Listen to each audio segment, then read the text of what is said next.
So many people yesterday watched the David Johnston inquiry into the David Johnston inquiry.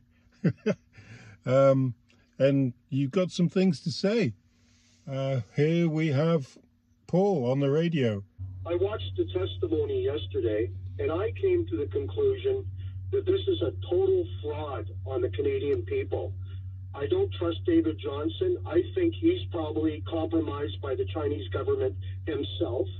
And this corruption, this Chinese corruption, goes very deep. It's a massive cover-up, because if we find out the truth of how deep it goes, it's going to blow Canadians' minds.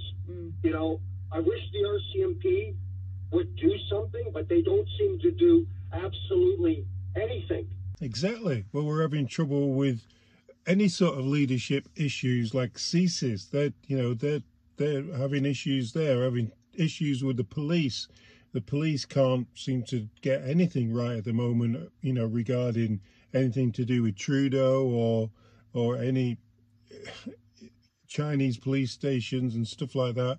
And, you know, who can you trust? Who can you trust? Where do you go? Where do you look? You know, where do you start?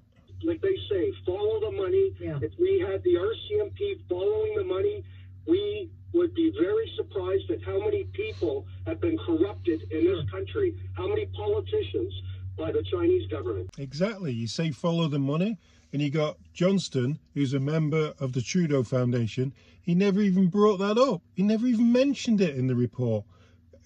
Not that it's maybe any different, or that it's something bad or good that they gave the money. They gave the money. You know what I mean? It happened, but just to not even mention it, that smells funny. The fact of the matter is, like Polly had said, I personally voted for, me and my wife voted for Harper the last time, and if it was the same thing with him, that he did that, I would say, I'd be phoning my local MP and saying this is crap, because 38, 39 million people in Canada. You've got retired judges, retired Supreme Court judges. You've got all kinds of representatives of the government, or that could be partisan, not partisan, who could be hired. But is it true that the gentleman involved, the one that's doing the actual investigation, who is the Queen's representative in Canada, his children are in university in China? Yes, his daughters did attend a university in China, and you won't believe this.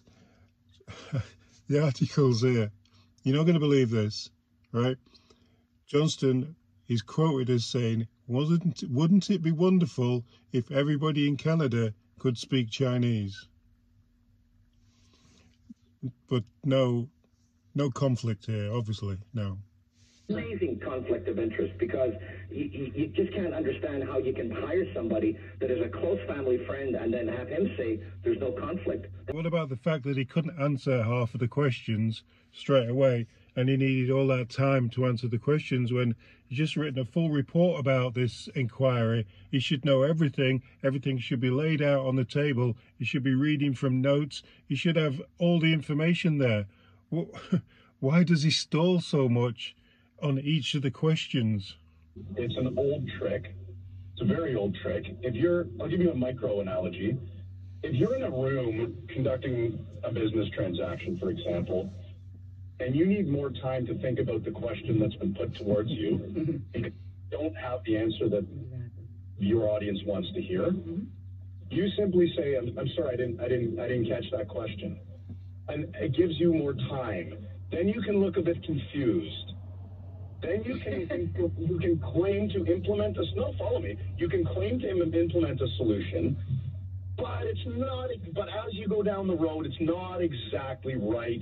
We made we stumbled a little bit. You know, will be the answer. We know the direction to take now.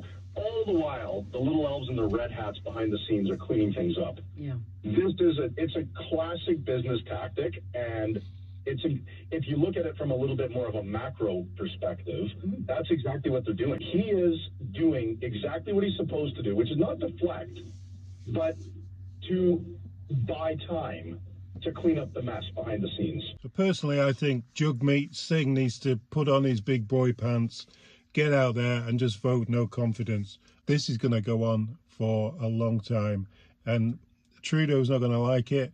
And the more that we like and share videos like this, or videos like Mr. Sunshine Baby, you know, anybody who's pushing this agenda, it needs sharing, it needs keeping out there, because let's not let this go under the carpet, guys.